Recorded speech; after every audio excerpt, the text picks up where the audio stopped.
Assalamualaikum warahmatullahi wabarakatuh.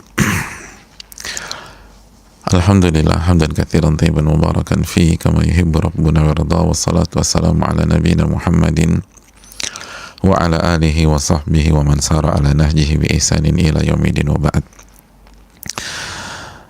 Saudaraku yang Allah muliakan, semoga Allah muliakan kita. Semoga Allah berikan taufik kepada kita untuk bersyukur kepada Allah Subhanahu wa taala atas segala nikmat yang Allah berikan kepada kita.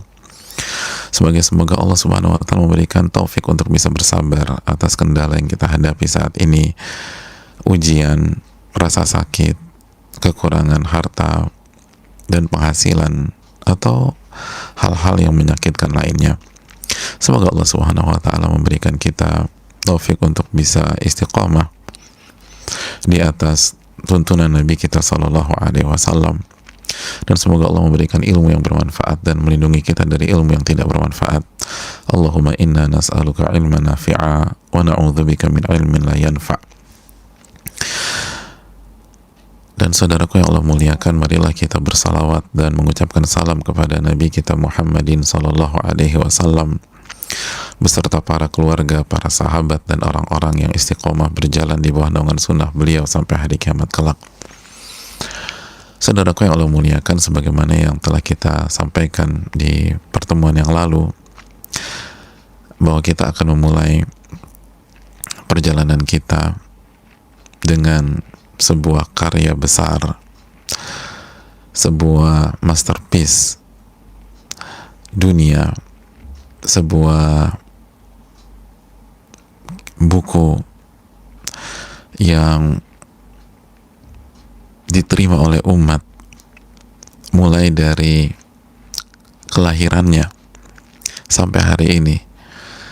Dan bahkan banyak sekali ulama mengatakan tidak ada buku yang paling diterima oleh umat, tidak ada buku yang paling dikaji oleh umat dan tersebar di tengah-tengah umat setelah Al-Quranul Karim dibanding buku ini, yaitu buku yang bernama Riyadhus Shalihin, tamannya orang-orang soleh.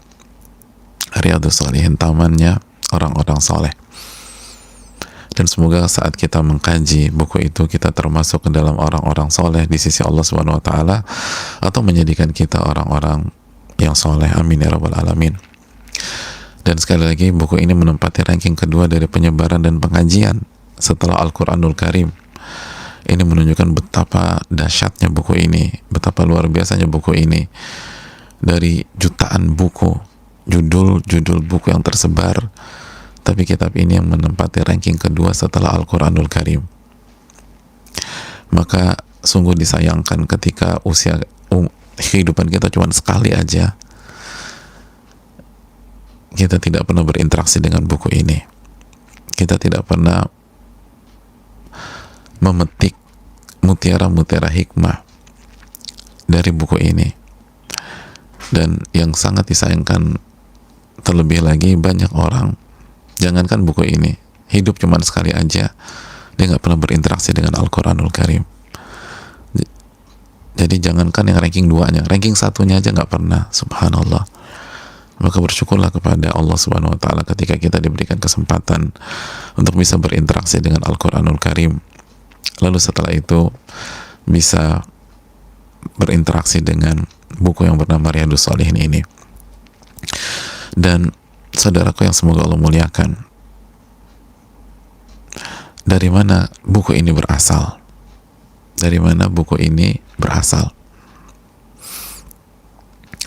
Dan saudaraku yang Allah muliakan, buku ini berasal dan lahir dari seorang ulama besar,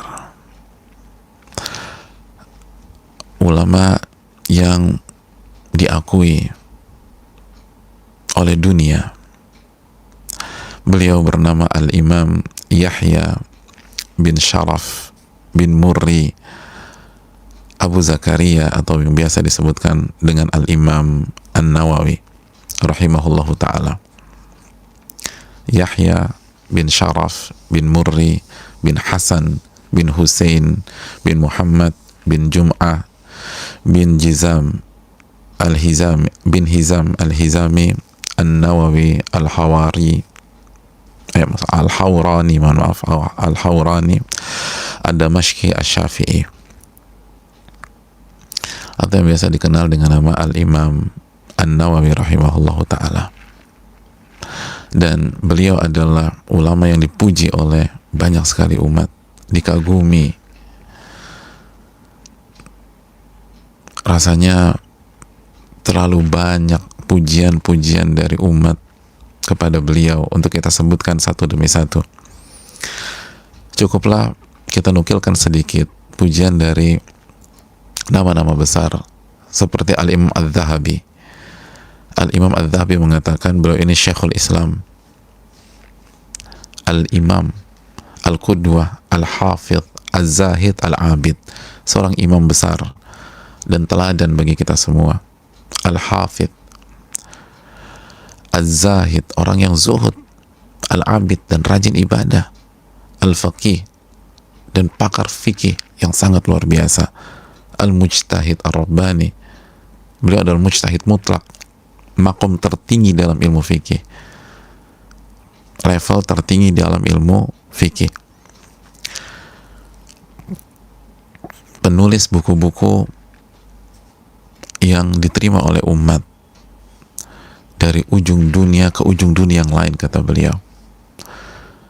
Dan ini bukan hanya testimoni dari Al-Imam Adz-Dzahabi. Al-Imam Al-Yafi'i pun juga mengatakan beliau adalah Syekhul Islam, Muftil Anam, Al-Muhaddits, Al-Mutqin. Beliau adalah Syekhul Islam, syekhnya umat Islam, Muftil Anam, muftinya seluruh umat Islam, seluruh manusia. Terlepas apa madhabnya, itu muftinya itu Imam Nawawi. Subhanallah. Dan menariknya beliau katakan Al-Bahru Al-Mufid Al-Qarib Wal-Ba'id. Beliau itu lautan dan manfaatnya bisa dinikmati oleh orang-orang yang dekat dan orang-orang yang jauh. Subhanallah. Laut, tapi manfaatnya bisa dinikmati oleh orang-orang yang dekat dan orang-orang yang jauh. Laut seperti apa itu? Laut biasanya dinikmati oleh orang-orang yang dekat, anak-anak pantai itu menikmati laut tersebut.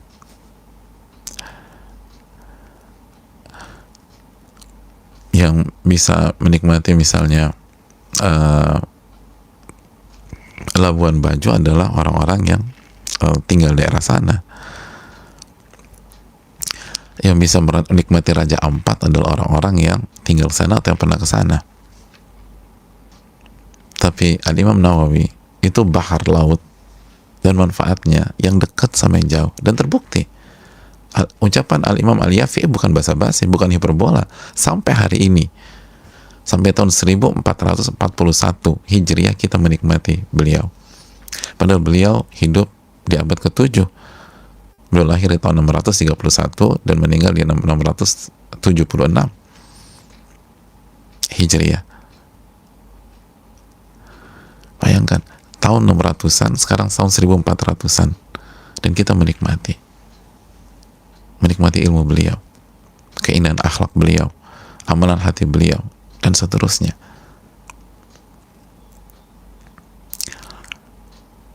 Alim besar, saudaraku, ulama yang berasal dari mazhab Syafi'i, salah satu fuqaha Syafi'iyah. Dan kita tahu Syafi'iyah adalah mazhab yang dipilih oleh mayoritas umat Islam di Indonesia. Jadi ini tokoh besarnya mazhab Syafi'iyah dan layak dijadikan acuan, layak diambil fatwa-fatwanya. Bagaimana nggak layak? Kata Imam Yafi'i tadi, Muftil Anam, muftinya manusia. Dan Al-Imam Ibnu Katsir juga mengatakan Al-Imam Al-Allamah Syekhul Madhab, ini guru besarnya Madhab Syafi'i. Oleh karena itu, hadirin yang Allah muliakan, kenapa kita perlu mengangkat keterangan para ulama tentang beliau? Karena sekali lagi, Islam, agama kita, itu selalu mengajak kita belajar dari yang terbaik, belajar dari yang terbaik, mulai dari generasi terbaik, wassabiqunal awwalun minal muhajirin wal ansar, dan orang-orang yang pertama kali masuk Islam dari kalangan muhajirin dan ansar, walladzina taba'uhum bi ihsan, dan orang-orang yang mengikuti mereka dengan baik. Surat At-Taubah ayat 100, Allah mengatakan, dan yang pertama-tama kali masuk Islam dari kalangan muhajirin dan ansar, para sahabat, dan orang-orang yang mengikuti mereka dengan baik. Radhiyallahu anhum wa radu'an, Allah ridho kepada mereka dan mereka ridho kepada Allah. Ayat ini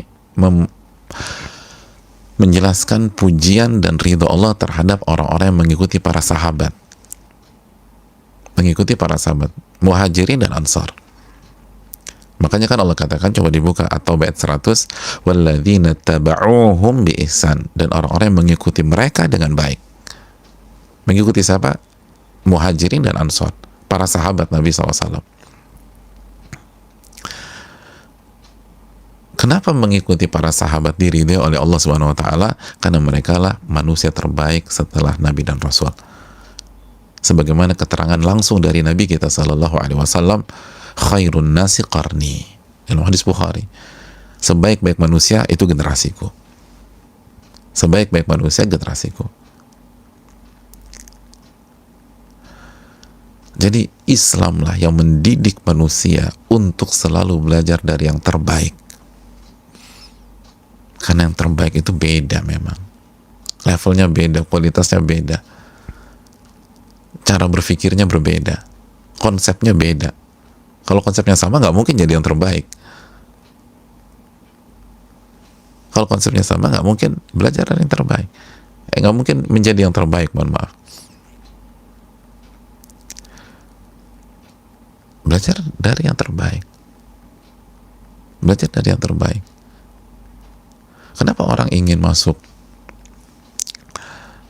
ITB atau UI atau IPB atau UGM atau UNER atau ITS dan lain-lain?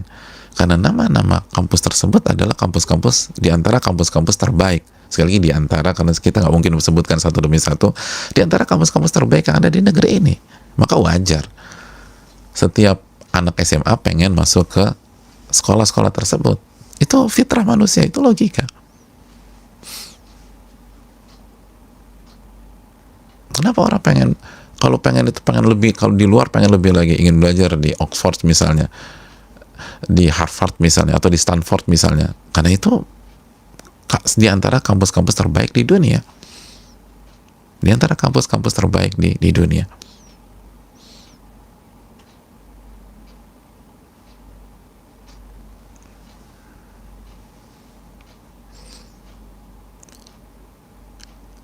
Kenapa orang yang anak-anak muda yang pengen bangun bisnis startup dan lain-lain atau teknologi pengen sekali pergi ke Silicon Valley? Karena di Silicon Valley lah berisi nama-nama besar yang memimpin dunia saat ini. Lalu kenapa logika itu hanya kita terapkan untuk masalah dunia, saudaraku? Kalau dunia aja demikian, lalu bagaimana dengan akhirat? Bukankah kita hidup di dunia cuma sebentar? Cuma sebentar. Kalau itu bisa kita gunakan, lalu bagaimana dengan akhirat? Wal akhiratu khairu wa abqa. Akhirat itu lebih baik dan lebih kekal. Bagaimana dengan agama kita? Bagaimana dengan agama kita? Yang menentukan surga dan neraka kita, menentukan ketenangan diri kita, kebahagiaan kita, stres atau enggak kita dalam menapaki hari-hari ini. Maka belajarlah dari yang terbaik. Dan yang terbaik adalah para sahabat Nabi SAW. Lalu setelah para sahabat adalah ulama-ulama yang datang di era berikutnya yang mengikuti mereka. Dan di antara ulama-ulama terbaik yang mengikuti jalannya para sahabat adalah Al-Imam An-Nawawi, sebagaimana dijelaskan muridnya sendiri, Al-Imam Ibn Al-Attar. Imam Nawawi itu komit mengikuti generasi terbaik. Dan ketika Al-Imam Nawawi komit mengikuti generasi terbaik, pasti tertuang di dalam karya-karyanya. Konsep itu, ilmu tersebut, itu pasti tertuang dan sangat kaya terdapat di dalam karya-karyanya. Terdapat dalam karya-karyanya. Dan di antara karya emasnya adalah Riyadhus Shalihin. Itu kerangka berpikir yang benar. Dan itu yang dikatakan muridnya sendiri. Guruku ini, kata beliau, guruku ini itu komit mengikuti generasi terbaik. Komit mengikuti generasi terbaik. Oleh karena itu hadirin yang Allah muliakan,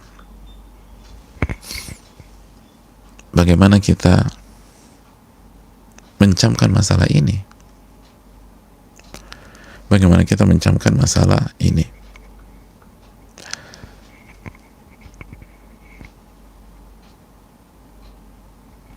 Sehingga kita nggak salah. Kita harus pastikan kita bukan hanya belajar dari yang baik, tapi belajar dari yang terbaik. Kita belajar dari yang terbaik. Jangan sampai usia yang sebatas ini atau sementara ini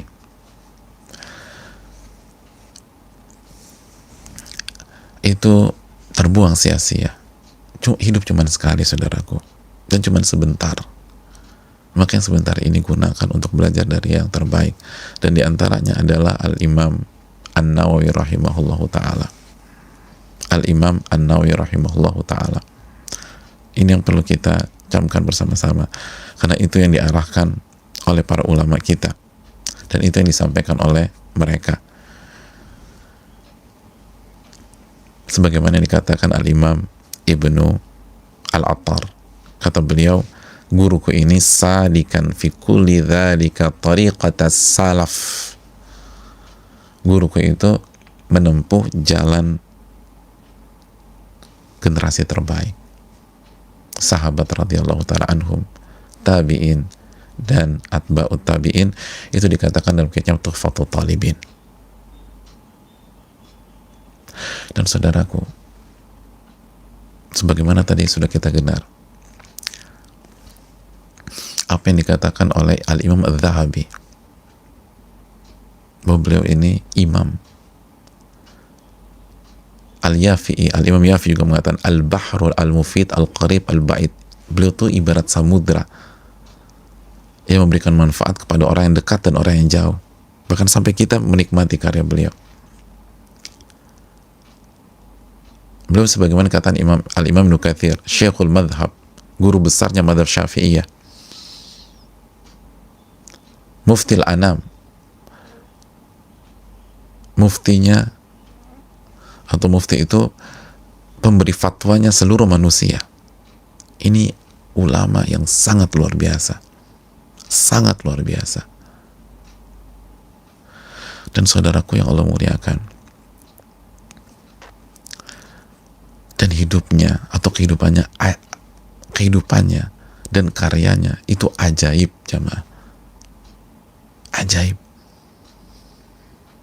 Riyadhus Shalihin itu hanya satu dari karya beliau, dan memang salah satu yang paling terbaik dari segi penyebaran tentu saja, tapi itu baru satu. Kalau kita lihat bagaimana kehidupan beliau, gak masuk akal.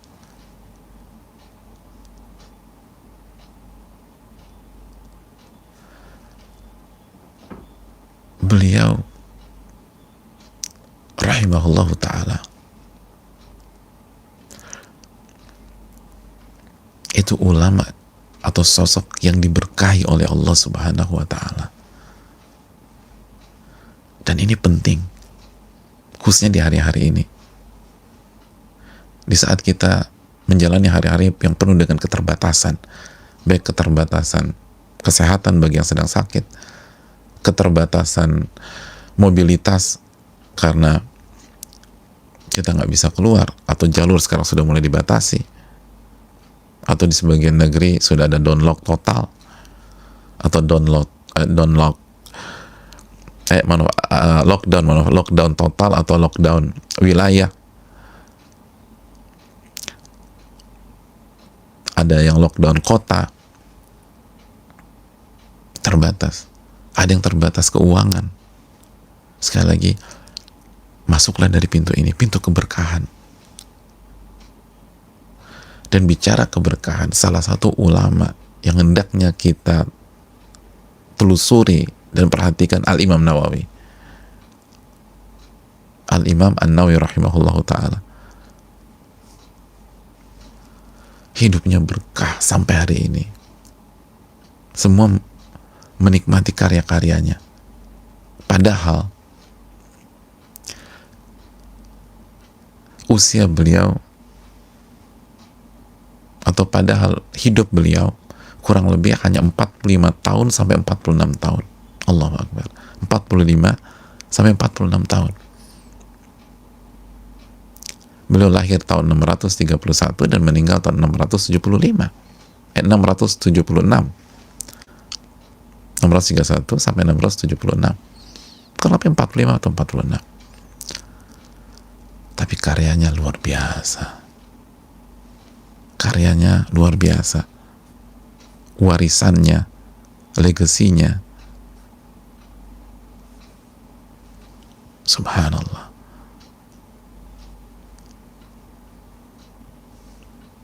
Sebagian ulama mengumpulkan, beliau mewariskan 60-an kitab, ada yang bilang 69. Bahkan ada sebagian ulama bilang sampai tembus 100. 69 kitab. Betul, banyak orang yang punya karya tulis dan buku yang berjudul-judul atau bertema-tema. 69 bukan hal yang aneh. Temanku udah nulis 100 buku, Ustaz. Temanku ada yang 70 buku. Temanku ada 80 buku. Iya. Tapi kalau 69 itu hampir semua, bahkan semuanya masterpiece, siapa yang bisa?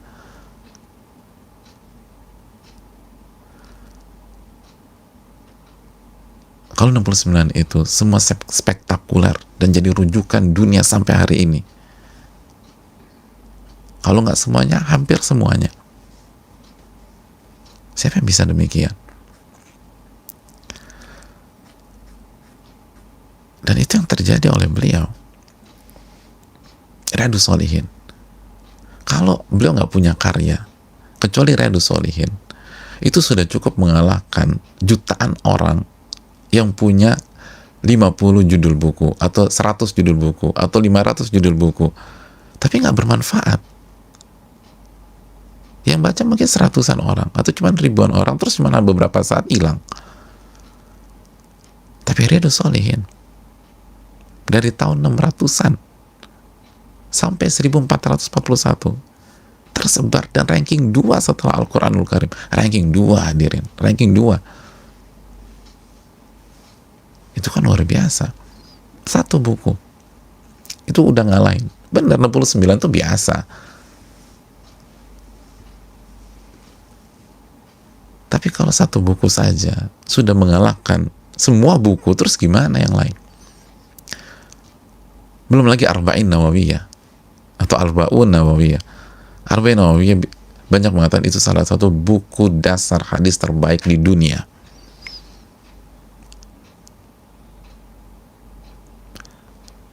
Buku kaedah dasar agama terbaik di dunia. Banyak sekali ulama mengatakan demikian. Dan yang mengatakan demikian bukan hanya ulama Syafi'iyah.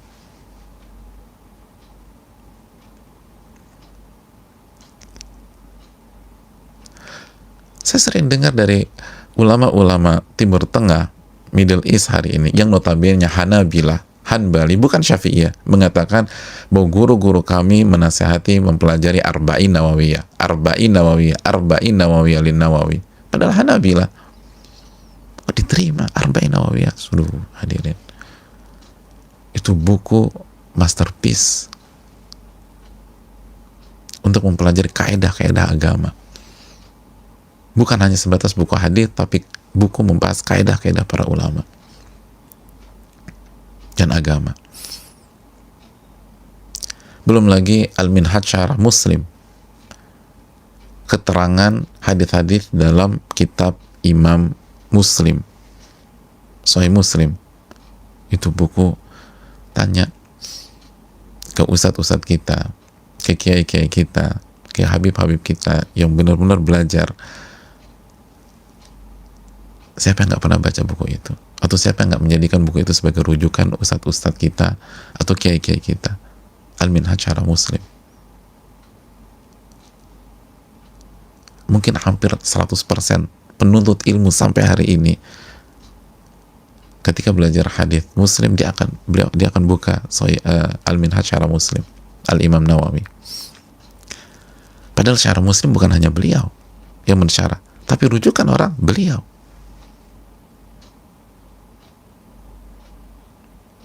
Rujukan beliau. Hadirin yang Allah muliakan,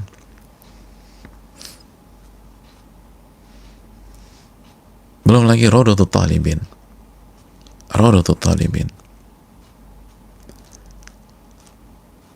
tanya siapa kiai atau ustadz berhadap Syafi'iyah yang nggak tahu Rawdatul Talibin.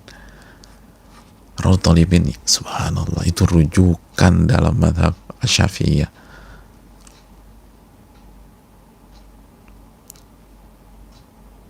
Itu satu buku, ada yang dicetak 9 jilid, ada yang mencetaknya 11 atau 12 jilid. Satu buku Rawdatul Talibin berapa judul? Satu, tapi 12 jilid atau 9 jilid. Seperti Al-Minhaj Syarah Muslim, satu buku, tapi ada yang mencetak sampai 10 jilid, ada yang 5 jilid juga ada, bahkan ada 1 jilid tebal banget. Satu buku, tapi berjilid-jilid.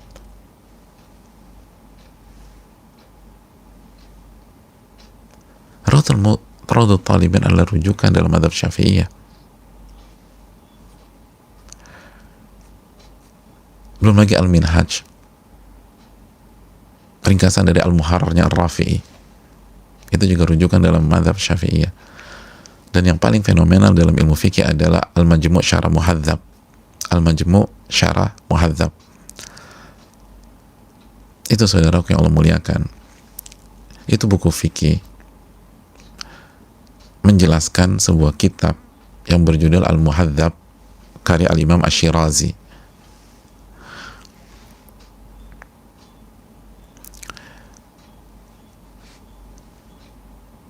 Tapi qadarullah Imam Nawawi tidak menyelesaikan buku tersebut karena beliau keburu meninggal dunia. Beliau baru sampai di bab riba, lalu beliau wafat rahimahullahu ta'ala.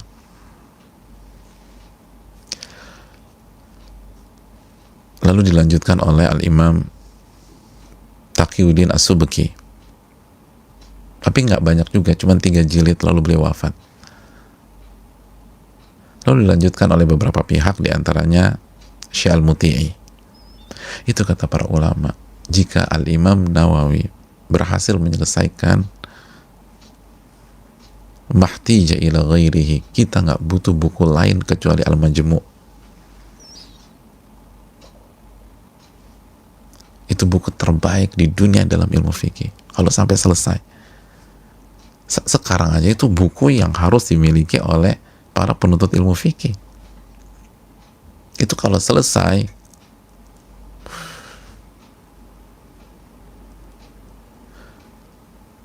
sebagian ulama mengatakan Anda nggak perlu baca buku-buku lain, itu aja baca Al-Imam Nawawi.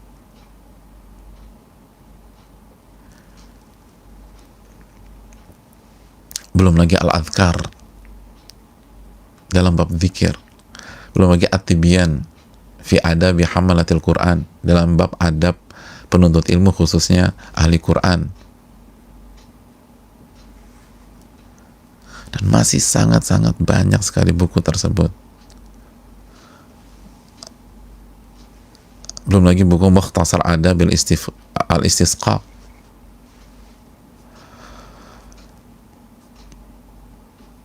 Mukhtasar Al-Basmalah, dari Abi Syamah, dan buku-buku yang luar biasa. Dan itu kata para ulama, jika karya beliau dihitung dari hari lahirnya, maka setiap hari itu beliau menulis kurang lebih 2 buku tulis Karasatain. Jadi kalau beliau mulai nulis dari beliau lahir, kan kita biasanya kalau lahir nangis ya, terus disusui. Kalau beliau udah mulai nulis tuh, begitu lahir langsung nulis. Itu setiap hari 2 buku, 2 buku, 2 buku, 2 buku.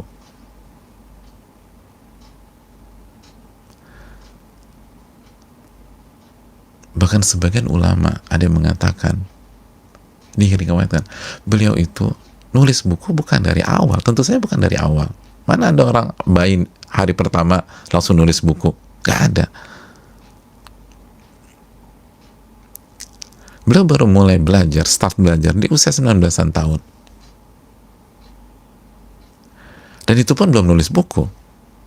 Sebagian ulama mengatakan, beliau nulis buku startnya di usia 30-an tahun. Bayangkan start nulis buku 30-an tahun, lalu 45 tahun meninggal, lalu karyanya seperti ini. Subhanallah. Makanya ajaib jamaah, ajaib.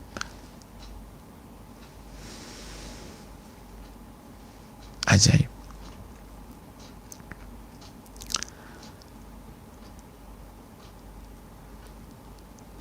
Ini yang dinamakan keberkahan. Makanya setiap ulama ketika membahas tentang keberkahan, keberkahan waktu, keberkahan hidup, keberkahan usia, itu salah satu contohnya Al-Imam An-Nawawi rahimahullahu ta'ala. Berkah. Berkah. Hampir semua mengatakan demikian. Dijelaskan Syekh Abdul Qayyim Al-Khudair dan para ulama, ilmunya, waktunya berkah, hidupnya berkah.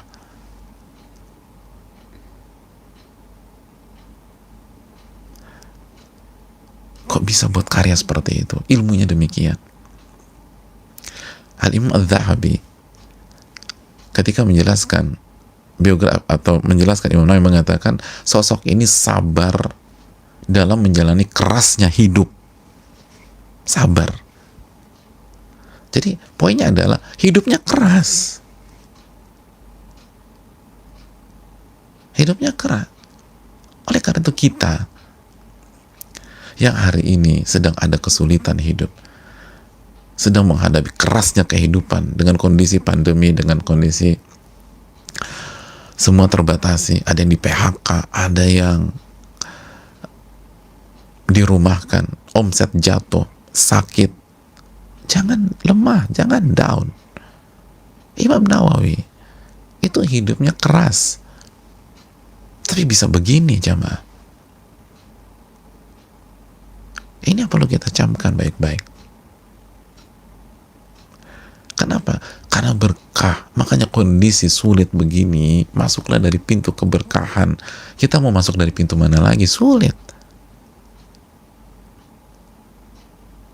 Pintu usaha, hampir semua usaha turun hari ini. Pintu aktivitas dan mobilitas susah melakukan gerakan. Apalagi misalnya di Jakarta mulai kemarin udah susah, dan kita yakin ini untuk kebaikan kita semua, tapi untuk mobilitas jadi terhambat. Bahkan naik mobil aja dibatasi penumpangnya, susah. Ini harus masuk dari pintu keberkahan. Mau kerja susah, semua kerja sekarang. Masuk dari pintu keberkahan, saudaraku. Itu Imam Nawawi. Nah pertanyaan, kok beliau bisa berkah? Dari mana asal keberkahan beliau tersebut? Kok bisa dapat ini, dapat itu? Dalam kesulitan atau dalam kerasnya kehidupan. Keras loh. Sebagian mengatakan beliau itu di beberapa fase kehidupannya itu makan cuma sekali. Imam Nawawi rahimahullah makan cuma sekali.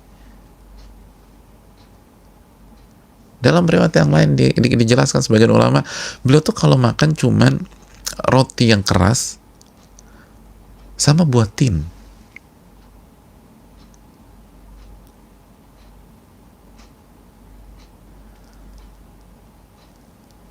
Beliau salah satu sosok yang merasakan kerasnya kehidupan.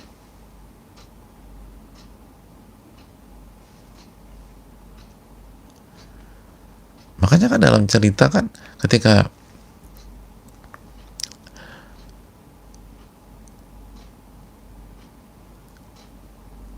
raja pada saat itu ingin ketemu Dhahir Bibris, lalu bertemu dengan Imam Nawawi, awalnya kan underestimate karena penampilannya nggak meyakinkan, kurus segala macam. Oh tapi nggak bisa disetir jamaah, punya izzah.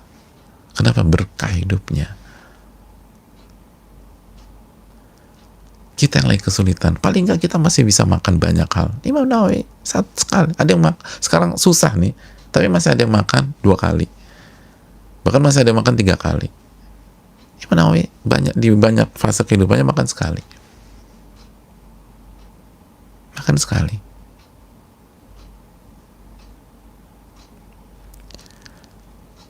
Ini yang perlu kita camkan. Nah, mengetahui cerita tentang beliau ini salah satu cara kita mengangkat moral kita, semangat kita, agar kita nggak terpuruk. Kita harus bangkit dengan meminta pertolongan kepada Allah. Kuncinya keberkahan. Itu karya-karya itu beliau hasilkan dengan taufik Allah, bukan dengan kehidupan yang serba mewah dan lapang, enggak. Itu yang dikatakan Imam Zahabi, kehidupan keras, bukan mewah, kehidupan keras.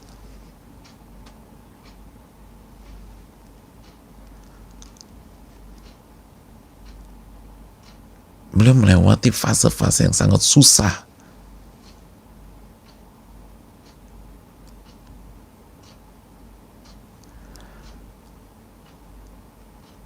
Tapi beliau berhasil dengan taufik Allah membuka pintu keberkahan. Allah berkahi, subhanallah. Allah berkahi jamaah. Sampai hari ini kita bukan hanya tahu Riyadhus Shalihin, kita tahu Arba'in, kita tahu Rawdatul Talibin, kita tahu Al-Minhaj Syarah Muslim, kita belajar Al-Adhkar, kita mengkaji At-Tibyan fi Adabi Hamalatil Quran, dan buku-buku beliau lainnya. Hadirin yang Allah muliakan,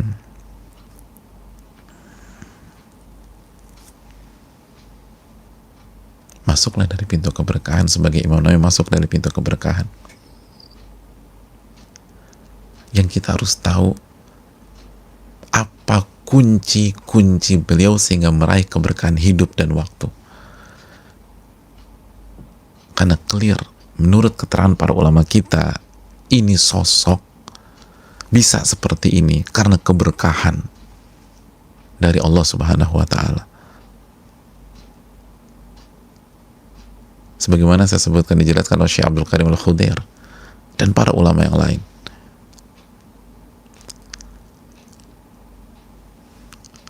Nah, apa yang beliau lakukan? Bagaimana cara mendapatkan keberkahan tersebut? Faktor-faktor apa? Kunci-kuncinya seperti apa? Sehingga kita bisa teladani. Karena faktor-faktor tersebut, kunci-kunci tersebut, itu bukan hal yang mustahil untuk kita adaptasi, saudaraku. Dengan izin Allah bisa. Walaupun mungkin levelnya nggak seperti beliau. Tapi dengan izin Allah, insya Allah bisa. Ini bukan kunci-kunci yang mustahil.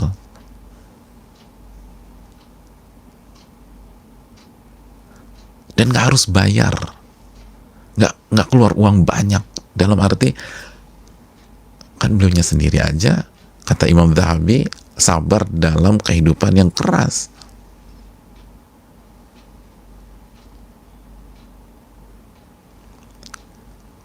Untuk menjalankan kuncian-kuncian ini, atau apa yang beliau lakukan selama hidup beliau,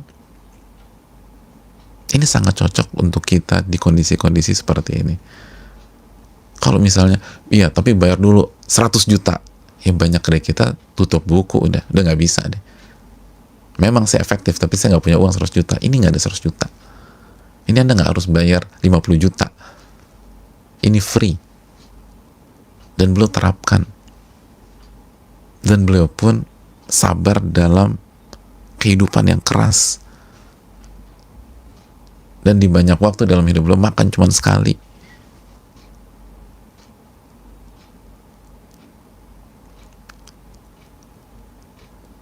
Apa yang beliau lakukan? Dan apa kunci-kunci keberkahan tersebut? Insya Allah kita akan bahas di pertemuan berikutnya biidnillahi ta'ala. Ini yang bisa disampaikan, semoga bermanfaat. Kita akan bahas apa yang beliau lakukan dan rahasia dari keberkahan beliau, insya Allah di pertemuan yang akan datang, dan langsung diceritakan oleh para ulama kita, khususnya murid-murid beliau seperti Al-Imam Ibn Al-Attar rahimahumullahu ta'ala, atau yang beliau ceritakan langsung seperti apa yang beliau lakukan. Subhanakallahumma wa bihamdika, la ilaha illa anta, astaghfiruka wa atubu ilaik. Assalamualaikum warahmatullahi wabarakatuh.